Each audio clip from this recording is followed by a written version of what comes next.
Hola, ¿qué tal? Paz y bien, soy el padre Rubén Francisco Bellante.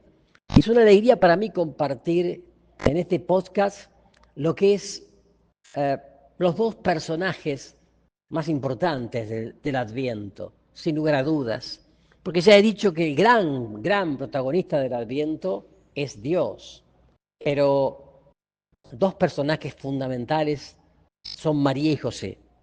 María, en Lucas 1:38 leemos, yo soy la servidora del Señor, que se cumple en mí lo que has dicho.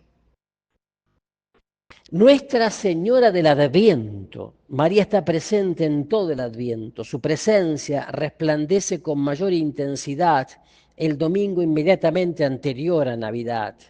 La Virgen del Sí. Para una madre, el nacimiento de su hijo supone una fiesta que marca su alma para siempre. La preparación de este nacimiento es un tiempo privilegiado en el que la madre desarrolla con su hijo una intimidad muy particular y única. Esto también le sucedió a María. Pero además, en su vida existieron, como en las nuestras, sobresaltos, confusión, perplejidades, miedos, sorpresa, fatiga. Pensemos en su actitud ante José por la perplejidad de su embarazo, en el miedo de la huida a Egipto y en el dolor por el destierro de su patria, en la sorpresa de la primera desobediencia de su hijo en Jerusalén y en el segundo plano que asumió cuando Jesús comenzó la vida pública. Sin embargo, tal como lo revela el Adviento, supo creer y esperar, supo guardar las palabras de Dios en su corazón. Lucas 2:19. Por eso, especialmente en este tiempo litúrgico, María aparece como la mujer que dijo sí a la voluntad de Dios. Un sí que brotó desde el corazón como un acto de fe y de entrega a la palabra de Dios y un compromiso de fidelidad hasta las últimas consecuencias. Porque María extendió un cheque en blanco, abrió un crédito incondicional e infinito al Señor Dios y jamás se volvió atrás ni retiró su palabra. San Agustín resume el sentir de la Iglesia al afirmar que María, por su fe, concibió a Cristo en su corazón, en su mente, antes que en su seno. En Adviento, los cristianos, a ejemplo de la Virgen, renovamos el sí dado a Dios para acoger por la fe a Jesús que viene a salvarnos. Es tiempo de decir sí a la palabra de Dios y ponerla en práctica para pertenecer a la familia de Jesús. Mi madre y mis hermanos son los que escuchan la palabra de Dios y la practican. Lucas 8:21. María también aparece como la portadora de Jesús. La Virgen que dijo sí al Señor se puso en camino sin demora para anunciar el Evangelio que palpitaba en sus entrañas. Su saludo hizo saltar de alegría al niño en el seno de Isabel, que, llena del Espíritu Santo, exclamó, tú eres bendita entre todas las mujeres y bendito es el fruto de tu vientre. Y la proclamó feliz por haber creído. Feliz de ti por haber creído que se cumplirá lo que te fue anunciado de parte del Señor. A semejanza de María, seamos portadores de Jesús. Anunciemos que viene a salvarnos. Realicemos visitas o gestos de acogida a los pobres, a los enfermos, a los adultos mayores, a los que están solos, a los marginados, a los niños necesitados de pan y de afecto. Quizás hagamos saltar de gozo el corazón de quien esperaba la visita de Dios.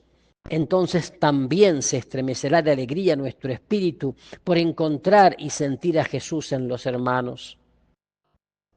María aparece también como la Virgen orante en la visita a la madre de San Juan Bautista, donde abre su espíritu en expresiones de glorificación a Dios, de humildad, de fe, de agradecimiento, de esperanza. Tal es el cántico de la Virgen María, el Magnificat, Lucas 1 del 46 al 55, la oración por excelencia de María, el Magnificat, el cántico de la Virgen María, el canto de los tiempos mesiánicos en el que confluyen la exultación del antiguo y del nuevo Israel, es decir, del nuevo Israel que es la Iglesia. El Magnificat, espejo del alma de María, es la culminación de la espiritualidad de los pobres, de los anahuín, es decir, de aquellos que tienen toda su esperanza solo en las promesas de Dios. Y es un cántico de liberación para todo tipo de atadura, de cadena, porque Dios dispersó a los soberbios de corazón y derribó de su trono, diríamos, a los poderosos, a los mentirosos, a los corruptos, a los cínicos, para elevar a los humildes y colmar de bienes a los hambrientos, sobre todo los que tienen hambre y sed de justicia, para exultar de gozo con la venida de Jesús. Debemos de poner entonces el cinismo, la mentira, la hipocresía, la soberbia, la rebeldía, el orgullo, pero también la frivolidad, el cholulismo, el consumismo. Y recuperar entonces la pobreza y sencillez del corazón que nos dicen: felices ustedes los pobres, los simples, los sencillos, los transparentes, porque el reino de Dios les pertenece. Lucas 6:20. Por eso María es Nuestra Señora de la espera y de la esperanza. María permaneció con Isabel unos 3 meses y luego regresó a su casa. Se recluyó con el hijo de sus entrañas en la intimidad y en los quehaceres del hogar, en la oración y el silencio, esperando el momento de alumbrar al que concibió por obra del Espíritu Santo. Nuestra Señora nos pide en este tiempo de Adviento regresar como ella a casa, entrar en nuestra propia intimidad, hacer silencio por dentro, orar y purificar el corazón. Hay que poner en orden la casa para recibir al Señor que viene. Y qué mejor que recibir el sacramento de la reconciliación, la confesión sacramental, después de un buen examen de conciencia, sincero y lleno del Espíritu Santo.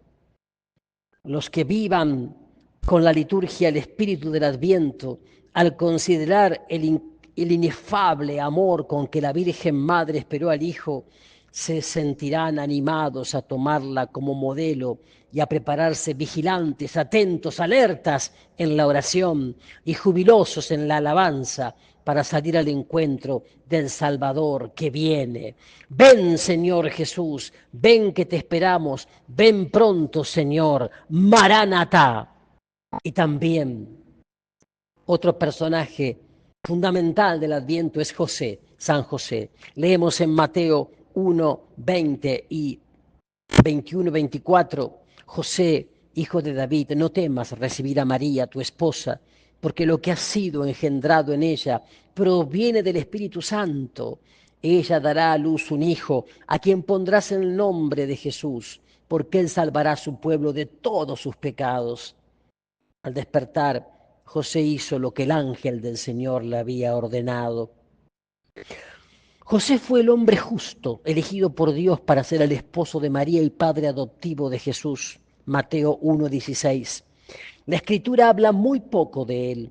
San Lucas dice simplemente que María era una virgen que estaba comprometida con un varón perteneciente a la familia de David llamado José. Lucas 1:27. Más adelante, refiriéndose a Jesús, lo menciona indirectamente al decir que su padre y su madre estaban admirados por lo que oían decir de él. Lucas 2:33. Y varias veces, además, hablará de sus padres, como en Lucas 2:41, 42. Según la ley y las costumbres del pueblo judío, el compromiso de los novios era ya un verdadero compromiso matrimonial. A los comprometidos se los llamaba esposos y eran de verdad marido y mujer, de modo que el comprometido no podía quedar libre más que por un divorcio formal. Sin embargo, los esposos no convivían hasta el momento de la boda, que se celebraba con grandes festejos previos, culminando en la cena de bodas, cuando el novio, esposo, llevaba a su prometida a su propia casa, Mateo 1, 24, 25, e iniciaban así la vida matrimonial conyugal. Este cuadro legal y cultural del pueblo de Israel nos permite comprender la actitud interior con que vive José la misteriosa venida del Mesías. Este fue el origen de Jesucristo. María, su madre, estaba comprometida con José y cuando todavía no habían convivido juntos, concibió un hijo por obra del Espíritu Santo. José, su esposo, que era un hombre justo y no quería denunciarla públicamente, resolvió abandonarla en secreto. Mateo 1, 18, 19. La justicia o rectitud de José consiste en que no quiere encubrir con su nombre a un niño cuyo padre desconoce. Se encuentra ante una justicia legal que un buen israelita no puede burlar. Pero su justicia consiste también en que, convencido de la virtud de María, rechaza someter este misterio que no comprende al riguroso procedimiento legal o legalista de la tradición judía que aparece claramente en Deuteronomio 22, del 20 al 21. José sufre un conflicto interior, un conflicto de conciencia en el cual prevalece su amor y respeto a la persona de María sobre el estricto rigor de la ley judía. Y habiendo procedido con rectitud y equilibrio en la medida de sus posibilidades, recibe la gracia iluminadora de Dios. El ángel del Señor le dijo: José, hijo de David, no temas recibir a María tu esposa, porque lo que ha sido engendrado en ella proviene del Espíritu Santo. Mateo 1:20. La presencia de José en el Adviento nos invita a reconocer que Dios actúa en nosotros y en la historia más allá de aspectos legales y complicaciones humanas. Debemos refugiarnos en el Señor y confiarnos en su bondad cuando afloran los conflictos y las dudas en nuestra conciencia. Pedir el don del discernimiento, pedir el discernimiento al Espíritu Santo. La santidad y la madurez de la fe no solucionan de modo mágico las angustias y vacilaciones del corazón. Nos exigen realizar un discernimiento en oración y en lectura bíblica, en lectio divina, en lectura orante de la palabra. Y llegará el ángel del Señor, y llegará el discernimiento, y llegará entonces la paz. Que el Señor los bendiga y los guarde a través del corazón inmaculado de María, paz y bien.